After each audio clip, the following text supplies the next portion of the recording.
Okay, so today we're going to do sort of a part 2 follow-up to my last video about habits and identity change.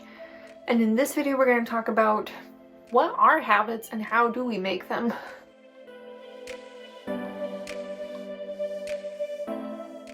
Also, hi, I'm Emily. I'm the Minimalist Mama. Today we're going to talk about what are habits and how do we create them. So we know that habits are intrinsically linked to our identity. We know that there's 3 layers of behavior change: outcomes, processes, and identity. And usually when we make habits or we set goals, we try to work from the outward in, but that doesn't work. It's not effective, and we often fail. Whereas if we start from our identity and work our way out to outcomes, we're going to be much more successful in the long term. So for that first video on how to create simple systems, I'll link it in the cards or in the description down below, so you can go check out part 1 and watch that. True or false? It takes 21 days to create a new habit. Probably most of us have heard this before, and it's actually not true. So it could be true. In reality, it depends on how difficult the habit is for you. What matters more than a certain frame of time, like 21 days, is how many repetitions you have.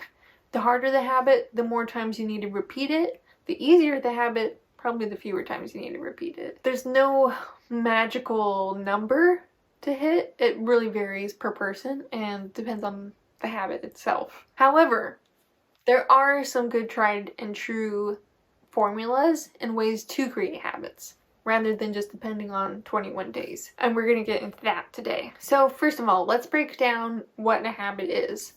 This habit loop from Atomic Habits by James Clear really breaks that down. So the habit loop consists of a cue, a craving, a response, and a reward. So the cue triggers a craving, which motivates a response, which provides a reward, which satisfies the craving, and then ultimately is associated with the cue.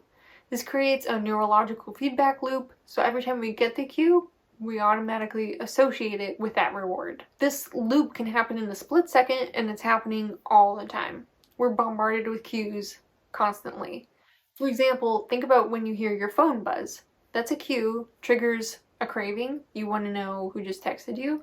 You respond by checking your phone. You're rewarded by finding out who texted you. So you automatically associate that reward with the cue, so every time your phone buzzes, you check it right away without even thinking about it. To create behavior change, these are the 4 laws of behavior change.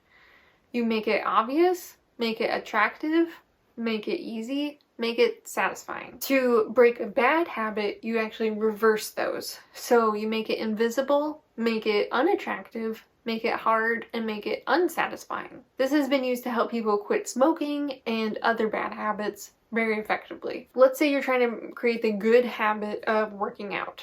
So you're going to make it obvious by putting out your workout clothes the night before. You are going to make it attractive by picking a workout that you are interested in and actually enjoy, whether that's dance or running or whatever. You want to pick a workout that's attractive to you. And then 3, you're going to make it easy by starting with something at a basic level, not something super advanced or difficult, but something super easy that's maybe short, 15-20 minutes max. And then 4, you're going to make it satisfying. You can do this by tracking your progress regularly or closing the rings on your Apple Watch.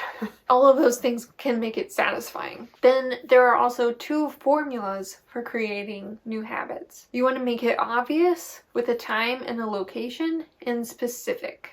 So our first formula is I will fill in the behavior at fill in the time in location. So for example, you could create the habit of I will do a nightly sweep to pick up and declutter at 9 p.m. of our living room and main area downstairs. Or I will wash the dishes immediately after we have a meal here in the kitchen. There's a specific behavior you're doing at a specific time in a specific location. Next, another effective formula is habit stacking. And this one is one of my personal favorites. That's stacking a new habit onto one that you've already established. So your existing habit acts as the new cue to trigger your new habit. So this works like this. After current habit, I will new habit. So for example, when I bring in the mail every day, my current habit, I will take it straight to the recycling to sort it right there so I can recycle stuff as I'm going through it. Or to go back to the dishes one again, your current habit is eating a meal together and you have to clean off the table. So your new habit is going to be putting the dishes in the dishwasher right away instead of piling them up on the counter in the sink. Then, this is where it gets really exciting. You can stack habits on each other to create a routine. Once you've mastered one, then you can create a routine. So, for example, after I pour my coffee in the morning, I'm going to meditate or pray for 1 minute. After that, I'm going to write my to-do list for the day. After I write my to-do list, I'm going to do the first task. Or after I finish eating, I'm going to put my plate directly in the dishwasher. After I load the dishwasher, I'm going to wipe down the counters and clear off any stuff that shouldn't be there. After I clear off the counters, I'm going to set out my coffee cup for the morning. So I've been using this to create a new habit and system around running for the past little over a month now. Like I said in my last video, I think, after I did the half marathon, I kind of fell off running. So I've been using this method to get back into it. So I made it specific. I will run 1 mile every night as soon as Brian gets home from work. When Brian calls me and says he's coming home from work, that's my cue to stop working and transition into fixing dinner. So I'm just stacking this new habit right in there because I know every day I'm going to get that cue when Brian's coming home from work. So Brian giving me the call saying he's on his way home is my cue that then triggers me getting my workout clothes on. And at first that was only my goal, like just get my workout clothes on. But then that kind of prompts the craving to go work out. So now I go work out and then I make it satisfying by tracking my progress. So think about some ways that you could apply this. Maybe you want to get better at keeping on top of the dishes or the laundry, or you really want to declutter and it feels really overwhelming right now. Or even if it's just you want to improve your health, or you want to improve a relationship, or you want to read your Bible more. You can break this down, use those 2 formulas, understand the habit loop and the 4 stages of cue, craving, response, reward, and then create your formulas to make it very specific and obvious.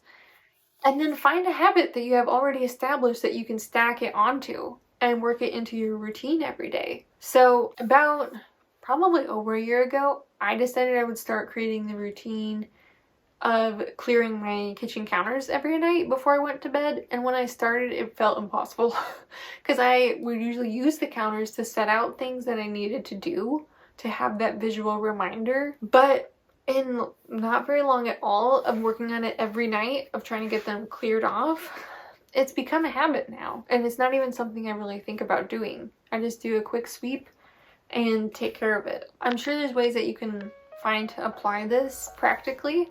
If you are interested in applying this to decluttering and to your house and creating systems around that, then I encourage you to check out my course, From Clutter to Clarity, because we take a deep dive into this topic in there, where we really dive into your identity and habits and how to create systems to really transform your life and create real change. I'll put the link in the description down below for that, but I would love to see you in there. It's a 6-week course, 30 days. The focus is to declutter your space, your schedule, and your soul. So I would love to see you in there. Be sure to check it out at the link down below. Give this video a thumbs up if it was helpful, and I would love to hear in the comments about what habits you are working on creating. Thanks so much. We'll see you next time.